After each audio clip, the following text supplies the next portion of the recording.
ایسے آنکھیں پھاڑ کر کیا دیکھ رہی ہو؟ وہ اس قدر بدتمیزی سے گویا ہوا کہ ایرا جو اس کے ٹکٹکی باندھے دیکھ رہی تھی ایک دم بکھلاتے ہوئے اپنی نظریں گود میں رکھے اپنے ہاتھوں پر مرکوز کر لیں۔ کچھ پوچھا ہے؟ جواب دو، کیوں تاڑ رہی تھی مجھے؟ وہ جان گیا تھا کہ ایرا اس سے اچھی طرح خاصی جھجک رہی ہے، تب ہی جان بوجھ کر اس پر روب جھاڑتے وہ کرخت لہجے میں بولا تھا، وہ آج آپ پیارے لگ رہے ہیں، بلیک کلر سوٹ کر رہا ہے آپ پر۔ اپنی انگلیاں تیزی سے چٹکاتے وہ روندی ہوئی آواز میں بولی تھی۔ ودید کے لب ہلکی سی مسکراہٹ میں ڈھلے، مگر وہ جلد ہی خود پر سنجیدگی کا لبادہ اڑ گیا تھا۔ تو یہ بات روتے ہوئے کیوں بتا رہی ہوں؟ ودید نے پھر سے روب جھاڑا تھا۔ ایرا نے چور نظروں سے اسے دیکھا اور فوراً سے سر جھکا گئی۔ آپ سے ڈر لگتا؟ اس بار بھی آواز روندی ہوئی تھی۔ ودید اس کے اعتراف پر اب کی بار کھل کر مسکرایا تھا۔ مطلب تم کہنا چاہ رہی ہو کہ میری شکل اتنی خوفزدہ ہے کہ تمہیں دیکھنے سے ڈر لگتا ہے؟ مسکراہٹ دباتے سختی سے پوچھا گیا۔ ایرا کی آنکھیں نم ہوئیں۔ وہ اس لمحے کو کوسنے لگی جب اس کی نگاہ غلط اس شخص پر آن ٹھہری تھی۔ نہیں، میں ایسا تو کچھ نہیں کہا۔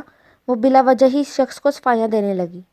اگر ایسا کچھ میرے دماغ یا دل میں ہوتا تو میں آپ کی تعریف کیوں کرتی؟ وہ تھوڑی دیر پہلے اپنے منہ سے اس کی گئی تعریف یاد دلاتے ہوئے بولی تھی۔ مطلب میں تمہیں آج پیارا لگ رہا ہوں؟ وہ جان کر باتیں بنانے لگا۔ نہیں، ایسا نہیں ہے، آپ مجھے پیارے بالکل بھی نہیں لگ رہے۔ صاف گوئی سے کام لیا گیا۔ ودید نے ابرو چکائے۔ اگر پیارا نہیں لگ رہا تھا تو پھر تاڑ کیوں رہی تھی؟ وہ جیسے ضد پر اڑا تھا فقط اس سے یہ بات منوانے کے لیے کہ وہ آج اسے پیارا لگ رہا ہے۔ مطلب تم کہنا چاہ رہی ہو کہ میری شکل اتنی خوفزدہ ہے کہ تمہیں مجھے دیکھ کر ڈر لگتا ہے؟ مسکراہٹ دباتے سختی سے کہا گیا تھا۔ وہ اسے تنگ کر رہا تھا کیونکہ آج آپ سوبر سی ڈریسنگ میں ہیں۔ وہ اس سے مقابلہ کرتے جیسے عاجز آ چکی تھی، تبھی اکتائے ہوئے لہجے میں بولی۔ مطلب پہلے میں جنگلیوں والے حلیے میں گھومتا ہوں؟ ودید نے گویا آج ٹھان لی تھی ایرا کے دماغ کی دہی کرنے کی۔ میں ایسا تو نہیں کہا۔ وہ چاہ کر بھی اس بات پر ہاں نہ کہہ سکی۔ وہ جانتی تھی اگر وہ ہاں کہہ دیتی تو یقیناً اگلے لمحے اس کی گردن ودید کی گرفت میں ہوتی۔ تو پھر تمہاری بات کا مطلب کیا تھا؟ بازو فولڈ کر کر صوفے کی پشت سے اپنی پیٹھ ٹکائے۔ اس کے انداز سے ایرا کو معلوم ہوا جیسے وہ اب مکمل طرح سے مقابلہ کرنے کو تیار ہو۔ میرا مطلب یہی تھا کہ آج آپ واقعی میں مجھے اچھے لگ رہے ہیں۔ وہ ہار مانتے ہوئے جان چھڑاتے لہجے میں بولی تھی۔ تمہیں بھی اپنے جیسا پیارا کر دوں؟ وہ اس کے سراپے پر اپنی تپش زدہ نگاہیں مرکوز کرتا معنی خیزی سے بولا تھا۔ ایرا کو اپنے وجود پر پڑتی اس کی گہری نگاہوں سے عجیب سی الجھن ہوئی۔ ودید کہنے کے ساتھ ہی صوفے سے اٹھ کر اپنے قدم اس کی جانب بڑھانے لگا۔ اپنے طرف بڑھتے اس کے قدم دیکھ ایرا خوفزدہ ہوتی سنگل صوفے میں گھسنے کی کوشش کرنے لگی۔ ودید اس کے بے حد قریب آتا ہلکا سا اس پر جھکا۔ ایرا نے سہم کر اپنی آنکھیں موندی۔ دید پلیز مجھ سے دور ہو ورنہ میری سانسیں رک جائیں گی۔ وہ آنکھیں نیچے خوف سے لرزتی کانپتی آواز میں بولی تھی۔ کئی لمحے گزر گئے۔ جب کوئی حرکت محسوس نہ ہوئی تو اس نے ہلکے سے اپنی آنکھیں وا کی تھی۔ ودید کہیں نہیں تھا، وہ جا چکا تھا۔ ایرا نے سکا سانس لیا، مگر اس کی کلون کی سحر انگیز خوشبو سارے ماحول پر قبضہ جمائے ہوئے تھی۔ درندہ، جنگلی بھیڑیا۔ سینے پر دونوں ہاتھ رکھے وہ اپنی بے ہنگم پھیلی دھڑکنوں پر قابو پانے کی کوشش کے ساتھ ودید کو بھی نئے نئے القابات سے نواز رہی تھی۔ جب دھڑکنیں کچھ سنبھلی تو کمرے سے باہر نکلنے لگی اور دوبارہ یہاں نہ آنے کی ٹھانی تھی۔ کچھ دیر گزر جانے کے بعد ایرا خود کو کمپوز کیے اس کے پیچھے ہی ڈائننگ ہال میں آئی۔ مناہل اور ماں پیکر نے مل کر اسے گھورا کیونکہ وہ اپنا ناشتہ کر چکی تھی اور اب کالج جانے میں لیٹ ہونے والی تھی۔ چلو، ایرا نے ودید سے نظریں چراتے ماہ پیکر اور مناہل کو اپنے ساتھ چلنے کا کہا۔ وہ دونوں حیران ہوئی۔ ناشتہ تو کر لو پھر چلتے ہیں۔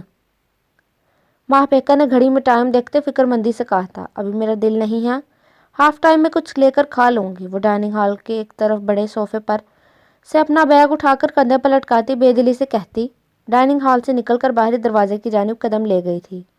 تو چاروں ناچار ماہ پیکر اور مناہل کو بھی اس کے پیچھے جانا پڑا۔ وردان، یہ بے فضول کی ضد چھوڑ دو، میں تمہیں اپنی نظروں سے دور نہیں کرنے والی، بات ختم۔ سویرا نے ضد چاہتے وردان کو خود سے دور کرتے کرخت لہجے میں کہا تھا۔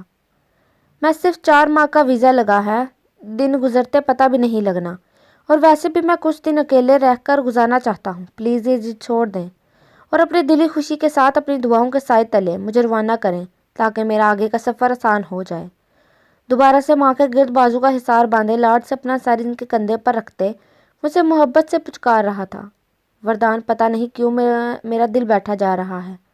ایسے لگ رہا ہے کہ اگر اب کی بار تم دور گئے تو بہت دور چلے جاؤ گے۔ سویرا کی آنکھیں پل بھر میں لبالب پانیوں سے بھری تھیں۔ یار کون سا پرائے لوگوں میں جا رہا ہوں، وہاں میں اکیلا تھوڑی نہ ہوں گا، خالہ ہے، علیزے ہے، آپ بس فضول کی ٹینشن اپنے سر لے رہی ہیں۔ ماں کو مزید اپنے ساتھ لگاتے وردان نے تسلی دی تھی، حالانکہ دل اس کا اپنا بھی عجیب سے کیفیت کا شکار تھا۔ میں پہلے بھی بہت سے دکھوں کو جھیل کر اس مقام تک پہنچی ہوں، اب مجھ میں اتنی سکت نہیں کہ نئے دروں کو جھیل سکوں۔ تم آخر میری بات سن کیوں نہیں رہے؟ اب وہ باقاعدہ رونے لگی۔ وردان بے بس ہوا۔ امی آپ کیا چاہتی ہیں، میں یہاں رہ کر خود کو ختم کر لوں؟ وردان نے اذیت سے آنکھیں میچے ماں سے سوال کیا تھا۔ اللہ نہ کرے، کیسی بکواس نکالتے ہو اپنے منہ سے، تمہیں میری بھی عمر لگ جائے۔ اس کا سینہ پیٹتی وہ غصے سے دھاڑتے ہوئے گرجی تھی۔ تو امی جانے دیں مجھے یہاں سے، یہاں رہا تو اس گھر کی چار دیواریں میں رچی زہر میری رگوں میں اتر کر میرے وجود کو مردہ کر دے گی۔ میں اس گھٹن سے نکل کر کھلے ماحول میں کچھ لمحے جینا چاہتا ہوں۔ ماں کے ہاتھ ہونٹوں سے لگائے وہ لفظ ضبط کرتے ہوئے بولا تھا، جاؤ میں تمہیں نہیں روکوں گی اب، مگر جب تک تمہاری فلائٹ کا وقت نہیں ہو جاتا تب تک تم میرے پاس رہو گے، میں تمہیں محسوس کرنا چاہتی ہوں۔ سویرا نے اس کے کندھے سے پکڑتے اسے اپنی گود میں لٹایا۔ وردان بھی ماں کی آغوش میں لیٹا پرسکون ہو گیا۔ کیسی ہو بے وفا لڑکی؟ ایرا ہاف ٹائم میں اسکول میں بنے گارڈن میں بیٹھی مناہل اور ماں پیکر کی راہ تک رہی تھی جب اپنے عقب سے آتی آواز پر چونکی۔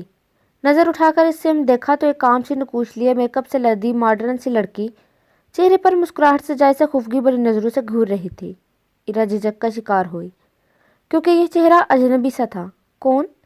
ایرا نے ادھر ادھر دیکھتے تسلی کرنی چاہیے کہ وہ لڑکی واقعی میں سے مخاطب ہے۔ میں نیہا آویز الیاس ندوی، تو میرا شاہ ہی ہونا؟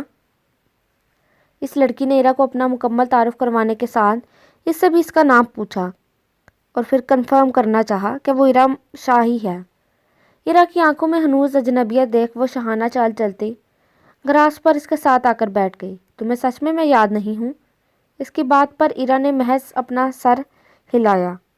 3 دن پہلے ہم کنٹین میں ملے تھے جب تم بائی مسٹیک میری یونیفارم پر کافی گرا گئی تھی۔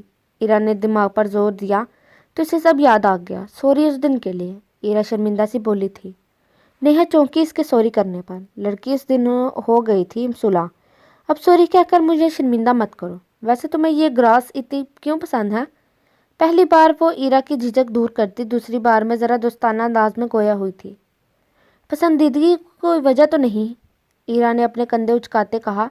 نیہا فقط مسکرا دی تھی۔ تم بہت خوبصورت ہو، وہ ایرا کے چہرے کو بغور دیکھتے عجیب سے لہجے میں بولی تھی۔ ایرا نے بلش کرتے اپنی گرے آنکھوں پر پلکوں کی جھالک گرائی۔ تھینکس، موسٹ ویلکم، جب بھی تعریف کروانی ہو میں حاضر ہو جاؤں گی۔ اپنا ایک ہاتھ اپنے سینے پر رکھ کر سر کو ہم دیتے وہ ڈرامائی انداز میں کہتے ایرا کو مسکرانے پر مجبور کر گئی۔ مجھے تم سے لڑکوں والی فیلنگز آ رہی ہیں۔ ایرا اب کافی حد تک فرینک ہو چکی تھی، تب ہی شرارتی آواز میں گویا ہوئی، پھر دونوں نے کہکا لگایا۔ تو میں سمجھوں کہ اب ہم دوست ہیں؟ ایرا کو جانچتی نگاہوں سے دیکھتے نیہا نے پوچھا۔ مجھے نہیں لگتا کہ اجنبیوں سے اتنا بے تکلف ہوا جاتا ہے جتنا میں تم سے ہوئی ہوں۔ مطلب اب ہم دوست ہیں؟ نیہا نے اس کی بات ختم کرنے کے بعد بے قراری سے پوچھتے جیسے یہ یقین دہانی کروانی چاہیے۔ آف کورس یار، اس کے کندھے سے اپنا کندھا مس کرتے وہ شوق سے لہجے میں بولی تھی۔ وہ یاد آیا، نمبر تو دو اپنا تاکہ گھر جا کر میں بھی تمہارا سر کھا سکوں۔ اس سے پہلے ایرا کچھ اٹھتی جب نیہا نے اس کے ہاتھ پکڑ کر روکا تھا۔ لکھو۔ اسے جلدی جلدی اپنا نمبر لکھوانے کے بعد وہ کنٹین کی جانب بھاگی کیونکہ مناہل وہاں کھڑی کب سے اسے بلا رہی تھی۔ بھولی لبوں پر شاطر مسکراہٹ سجائے وہ ایرا کی پیٹھ گھورتی طنزی انداز میں بولی، کیا اسی ماسی کے ساتھ جڑ کر بیٹھ گئی تھی؟ شرم نہیں آتی؟ کب سے تمہیں بلا رہی ہوں؟ ایرا اس کے پاس سے گزر کر کنٹین کے اندر جانے لگی جب مناہل نے اس کی پیٹھ پر مکہ جڑتے اپنے دل کی بھڑاس نکالی تھی۔ توبہ مناہل، تمہارا ہاتھ مردو جیسا ہے، یقیناً نشان پڑ گیا ہوگا میری کمر پر، ایرا کر کہتی نیہا کو گھورنے لگی۔ ادھر دکھاؤ، کہیں ہڈی تو نہیں ٹوٹ گئی موم کی گڑیا کی؟ اس سے پہلے کہ وہ ایرا کی قمیض کمر سے اوپر کرتی جب کسی نے آ کر اس کے سر پر بکس ماری تھی۔ مناہل اچانک بڑی افتاد پر بکھلا کر ایرا سے دور ہوئی۔ شرم کر لو بے حیا۔ بیبو نے ایرا کو گلے سے لگاتے مناہل کو گھور کر دیکھا تھا۔ تم چپ کر کے مجھ پر تشدد ہوتا دیکھ رہی ہو؟ انسانیت مر گئی ہے کیا تم میں؟ ماں پیکر کے سر پر چڑھتے ہیں مناہل کی اداکاری عروج پر تھی۔ یہ دیکھ۔ تینوں نے ایک ساتھ اس کے آگے ہاتھ جوڑے تو مناہل منہ بنا کر رہ گئی، پھر چاروں مل کر ایک طرف رکھی ٹیبل پر جا کر بیٹھ گئی تھی۔